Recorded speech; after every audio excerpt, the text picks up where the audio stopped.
Bonjour à tous, je suis ravie de vous retrouver aujourd'hui pour cette nouvelle vidéo. On est encore sur un book haul puisqu'on va essayer de bien commencer cette année 2023 avec pas trop de retard. C'est pour ça que je vous présente mes achats ou mes réceptions ou mes cadeaux, bref toutes les nouvelles rentrées dans ma bibliothèque. Côté mois octobre et mois de novembre. Bref, on attaque tout de suite avec le mois d'octobre parce qu'on va pas trop perdre de temps. Puisque si le mois d'août a été extrêmement raisonnable, le mois de septembre beaucoup moins, le mois d'octobre et le mois de novembre, on va dire que c'était un entre-deux. J'ai un petit peu craqué, il y a aussi des cadeaux qui m'ont été faits, des dons, enfin bon bref, je passe les détails, on y va, c'est parti.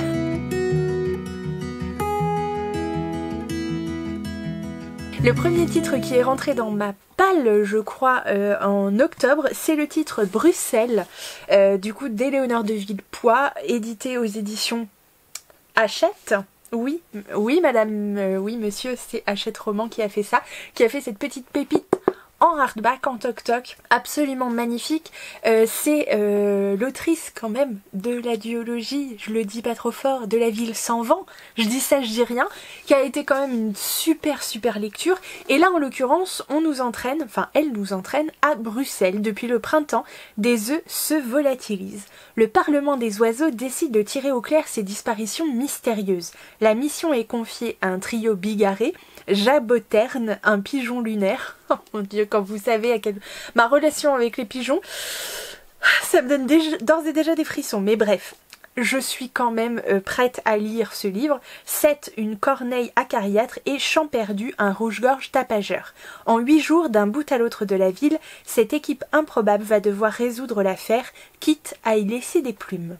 Bref, une fable familière percutante qui pose avec finesse et humour un regard sur la société et son rapport à la différence. On adore, moi vraiment j'ai hâte, et en plus ce livre est une merveille, c'est magnifique, comment vous dire, voilà. Donc il n'y a plus qu'à se lancer. Ensuite, à intégrer également ma pile à lire, alors là, un petit jeunesse qui me faisait de l'œil, mais c'est quand le tome 2 est sorti avec sa magnifique couverture que je vous mettrai juste ici. La moi du montage va me détester, hein, je vous le dis tout de suite. Eh bien, j'ai craqué pour La Maison Chapelier. Donc ici c'est le livre 1 de Tamzin Merchant, illustré par Paola Escobar et édité par Gallimard Jeunesse. Et est-ce qu'on en parle? Il est trop beau. Oui, je suis faible face à une couverture aussi magique. Un grain de folie et de la magie au bout des doigts. Tel est l'adage de la famille Chapelier qui fabrique des chapeaux magiques de génération en génération. Lorsque son père disparaît au cours d'une expédition à la recherche d'une plume d'oiseau rare, la jeune Cordelia Chapelier jure de le retrouver, quitte à mettre la ville de Londres sans dessus-dessous.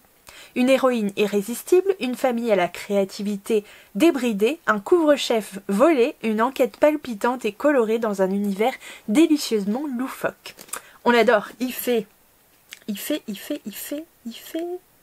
Ah, je trouve pas les pages, mais enfin... Il fait 400 pages à peu près. Donc voilà, je crois que je l'ai mis dans une de mes piles à lire, dans un planning de lecture dans les mois qui viennent. En début d'année 2023, ça c'est sûr.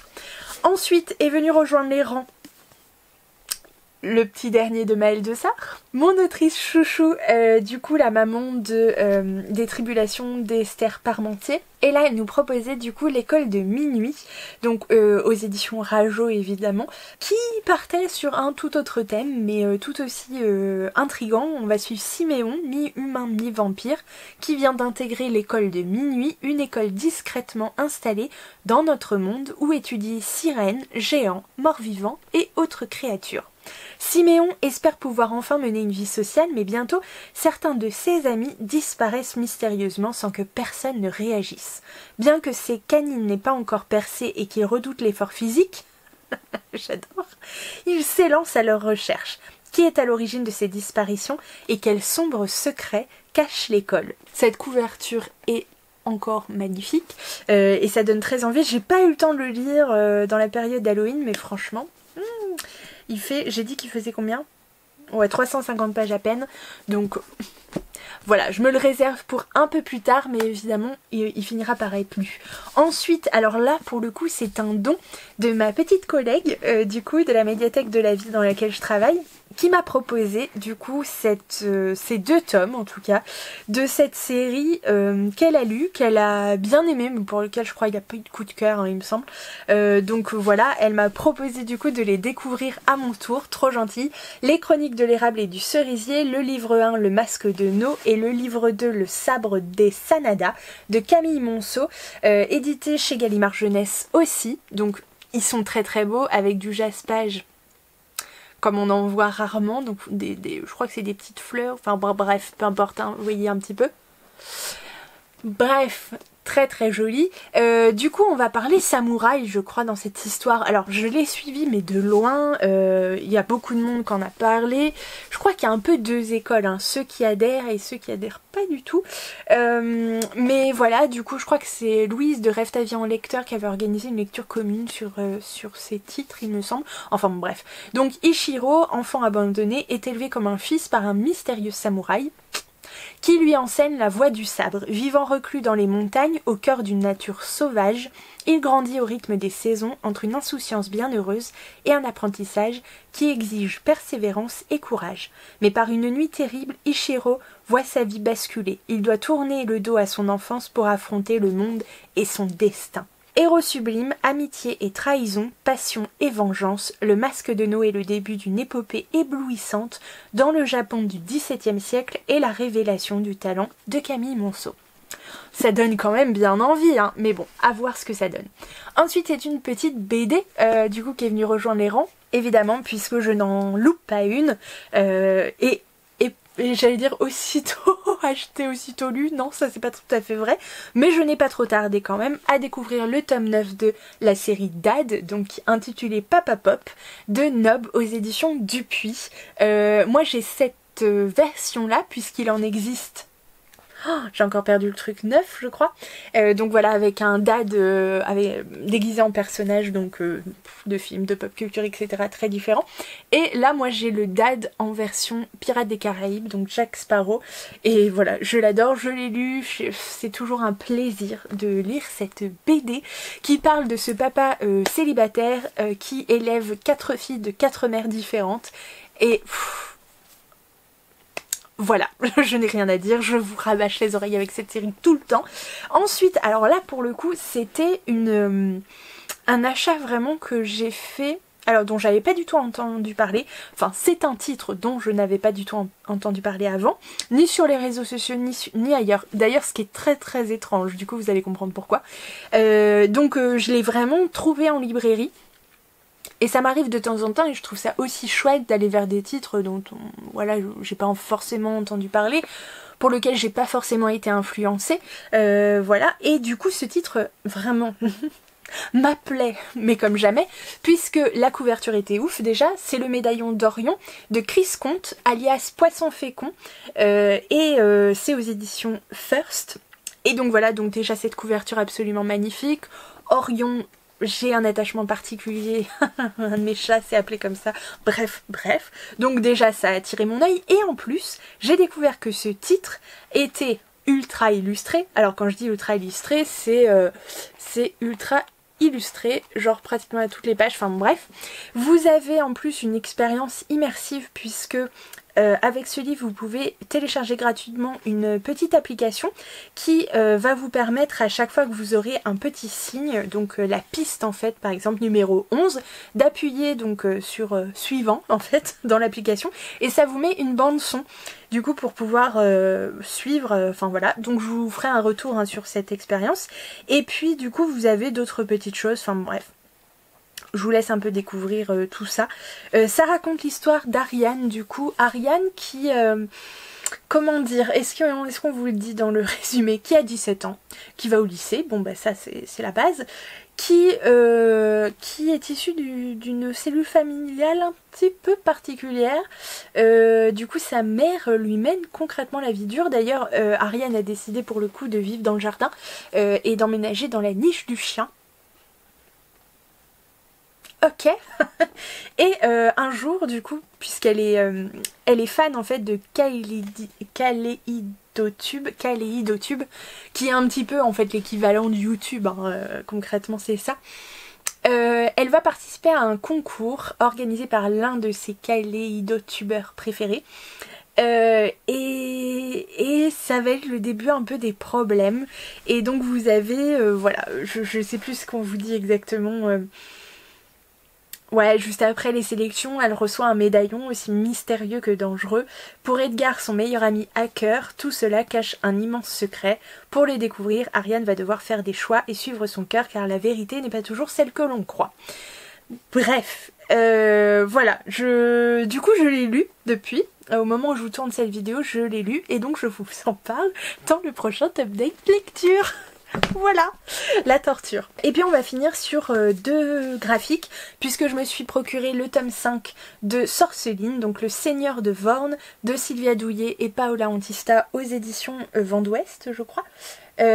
Donc voilà, du coup c'est la suite, hein, de cette histoire. Du coup je vous en fais pas encore un résumé parce que je le fais à chaque fois. Sorceline, du coup, qui intègre un camp durant l'été, enfin bref, voilà, pour s'occuper, puisqu'elle veut devenir je sais pas quoi. Bref, elle veut s'occuper des animaux fantastiques, légendaires et tout. Et donc elle veut apprendre. Et c'est donc là-bas que tout va capoter. Enfin bref. Et pour finir du coup sur ce mois de octobre, si je ne me trompe pas. Ah non, j'ai un autre truc. Alors presque pour finir. J'ai cet album du coup qui a rejoint les rangs et que... et que j'ai lu, que j'ai chroniqué aussi sur une radio du coup locale, donc n'hésitez pas, je vous mets le lien juste ici. Il s'agit de Troll d'Ellie S. Green, illustré par Lisa Guisquier et édité par Gulfstream.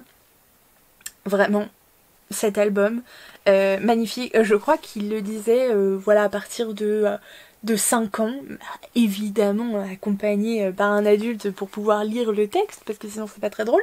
Les illustrations sont merveilleuses, j'adore la colorisation, j'adore le style graphique, bref, c'est une merveille pour moi. Et l'histoire du coup va parler en fait de... en tout cas une réinterprétation nordique de l'origine un petit peu de Noël et plus particulièrement en fait des lutins de Noël. Donc voilà, je vous le conseille à 1000%, c'est mignon, ça a de très très beaux messages et voilà, c'est un vrai petit bijou à découvrir. Je l'ai lu et adoré, validé, certifié.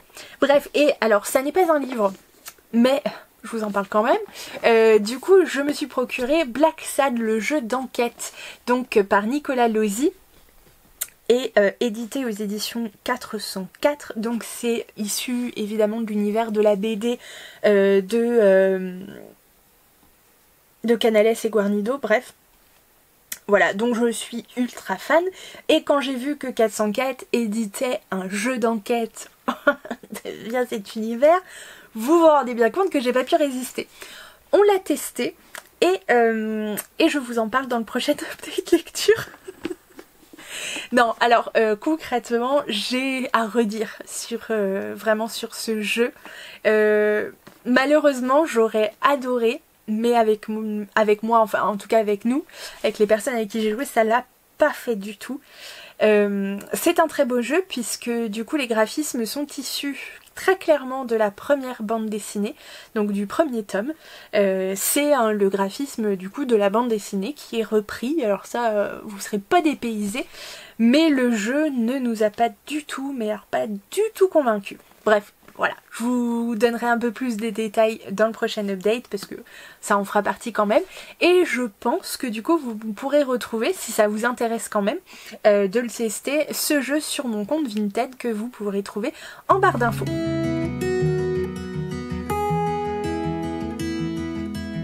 On passe, si vous le voulez bien, au mois de novembre qui a été un tout petit peu plus raisonnable.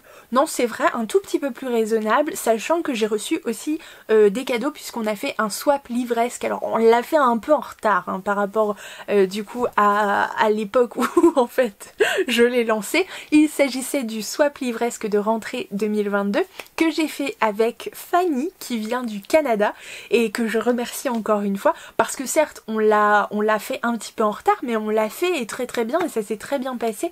Donc c'était un vrai plaisir et je la remercie encore parce qu'elle m'a envoyé un petit colis du Canada. Magnifique, vraiment il me reste encore des bonbons au sirop d'érable et je me régale à chaque fois, je vais les faire durer un petit moment. Alors du coup au niveau des livres, parce que soyons sérieux, le premier qui est venu rejoindre ma pile à lire, eh bien c'est celui-ci, c'est Forgery of Roses de Jessica S. Olson, pardon, édité chez Big Bang en relié, en toc-toc, et vous savez quoi? Ben je l'ai lu. Et ouais, je l'ai lu, et je vous en parle très très vite parce que je vous en parle très très vite.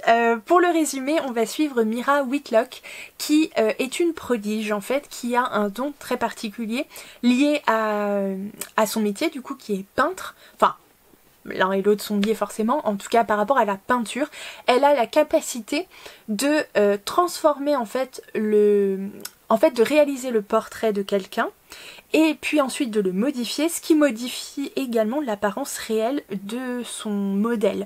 Bref, vous voyez ce que je veux dire un petit peu.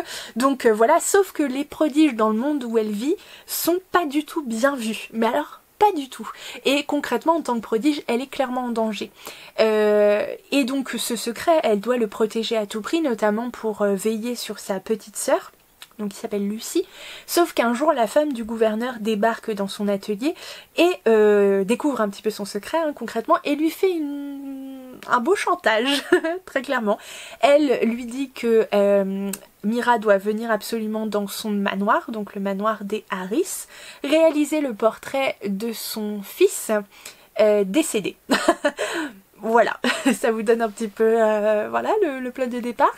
C'est glauque à souhait, l'ambiance est particulièrement réussie je trouve, on est un petit peu sur une ambiance gothique. Myra va alors être obligée d'aller réaliser ce portrait de ce fils décédé et quand elle arrive au manoir des Harris, elle va faire la rencontre du fils aîné de la famille, donc Auguste. Auguste qui est atteint d'anxiété sociale et voilà, et tous les deux vont se rencontrer. et tous les deux, du coup, très différents, vont devoir s'entraider. Donc voilà, vous découvrirez pourquoi. Voilà, je vous en dis pas plus, je vous donne pas mon avis, je vous donnerai mon avis dans le prochain update, donc dans le prochain point lecture. Mais voilà, très intéressant.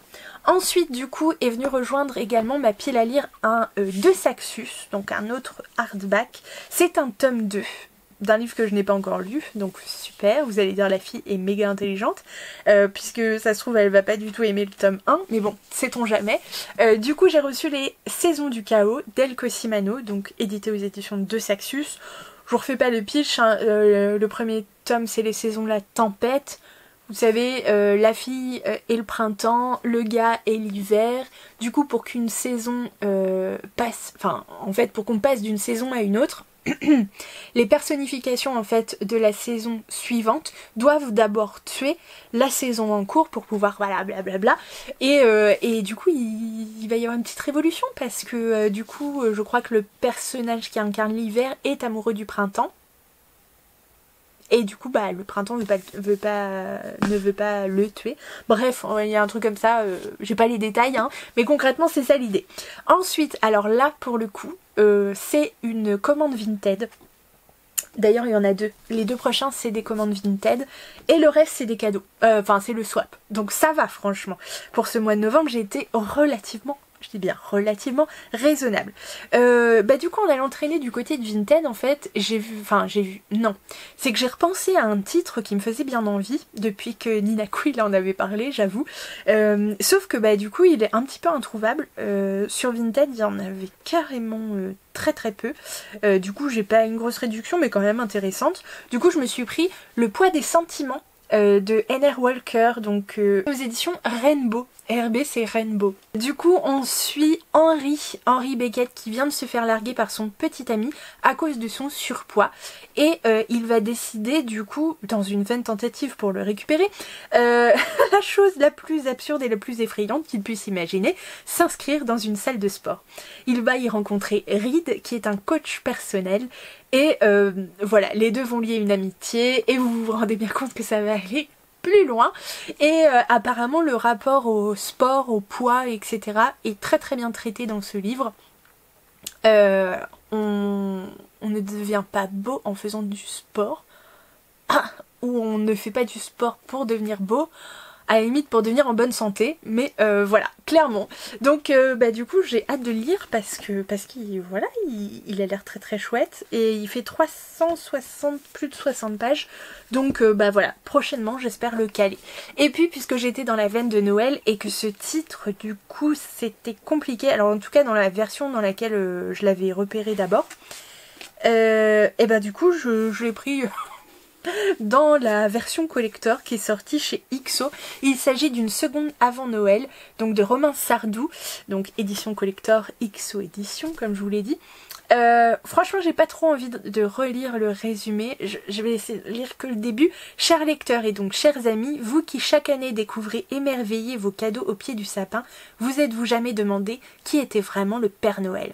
Donc voilà, du coup je trouvais que c'était une lecture de circonstance. Bon du coup j'ai pas eu le temps de le lire, mais je me le garde pour l'année prochaine et apparemment c'est un classique, c'est une vraie pépite, donc j'ai hâte. Ensuite je vais vous parler, enfin vous parler ça va être un grand mot, vous présenter en tout cas 3 livres, je crois que je vous les ai fait voir en vlog, mais bon pour ceux qui regardent pas les vlogs du coup peut-être vous les verrez ici. Donc c'est des livres qui m'ont été envoyés par Fanny du Canada, je suis trop contente, et pour le coup c'est vraiment des titres que je suis hyper curieuse de découvrir parce que ils m'ont donné très envie à la lecture du résumé, mais pour être honnête c'est pas du tout le genre de livre que j'ai actuellement dans mes bibliothèques, donc ça va clairement me changer un petit peu et du coup pour ça je trouve ça trop cool. Donc le premier qu'elle m'a fait parvenir c'est Coucoum de Michel Jean, j'espère que ça se prononce comme ça, chez Libre Expression, plus de 100 000 exemplaires vendus. Donc du coup, c'est un de ces soirs où je... Alors attends, je vais pas tout vous lire. Ce roman raconte l'histoire d'Almanda Siméon, une orpheline amoureuse qui va partager la vie des Inuits de Pequawakami. J'espère que je prononce pas trop mal. Elle apprendra l'existence nomade et la langue et brisera les barrières imposées aux femmes autochtones. Relaté sur un ton intimiste, le parcours de cette femme exprime l'attachement aux valeurs ancestrales des Inuits et le besoin de liberté qu'éprouvent les peuples nomades encore aujourd'hui. Vraiment, ça me donne trop envie. Ensuite, du coup, elle m'a proposé donc la théorie du Dracontour de Valérie Chevalier aux éditions Urtubise, pardon. Alors, dans celui-ci, bien malgré elle, Florence est une amoureuse en série. Romantique et fleur bleue, elle croyait dur comme fer que son premier amour durerait toujours. Mais la vie s'est vite chargée de lui prouver que la réalité n'est pas comme dans les films, et que son destin serait différent de celui des membres de sa famille, dont les couples perdurent pour le meilleur et pour le pire. Au fil de ces rencontres, Florence échafaude une théorie sur l'amour. Même si elle continue d'y croire, elle se bute au mur des ruptures et se laisse doucement aller au cynisme et à la désillusion. Mais le soleil n'est jamais très loin, et lorsqu'on lâche prise, le courant finit bien par nous mener quelque part. Une série de sketchs tragicomiques pour rêver à l'amour ou se remettre de ses peines. Ne vous en faites pas, ceci est un livre, et les histoires, ça finit souvent bien. Bref, donc celui-ci vraiment, j'ai particulièrement hâte de le découvrir. Ça me parle beaucoup plus dans un premier temps, mais voilà, je suis quand même très curieuse de découvrir tous ces oh là là, 3-4, tous ces ouvrages très différents. Et le dernier, il s'agit d'une BD en fait, que je trouve hyper intrigante. Il s'agit d'Apnée de Sviane. Je sais pas si c'est comme ça que ça se prononce, aux éditions Popo. Et alors je ne sais plus du tout ce que ça raconte, excepté que dans l'ouvrage, à un moment, Fanny m'a accroché des pages en me disant violence conjugale, attention, c'est un complément mais non nécessaire à la compréhension, n'hésite pas à sauter cette section. je trouvais ça merveilleusement, prévenant, donc trop mignonne.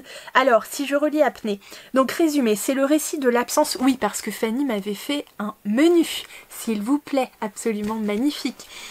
Donc, résumé, roman graphique, blablabla, c'est le récit de l'absence du regard des autres. Ce n'est pas vraiment une histoire, c'est plutôt une sensation, cette sensation d'apnée qui envahit l'individu. Lorsque prisonnier de lui-même, l'eau est trop trouble autour de lui pour qu'il s'aperçoive que l'oxygène est tout juste au-dessus de sa tête. Et ben voilà, concrètement, ça donne très très envie. Je pense que celui-ci je me le ferai pas tard parce que voilà, ça va se lire très rapidement. Donc voilà en tout cas pour mon butin d'octobre et de novembre. J'espère que vous avez pu trouver des petits livres qui vous ont plu.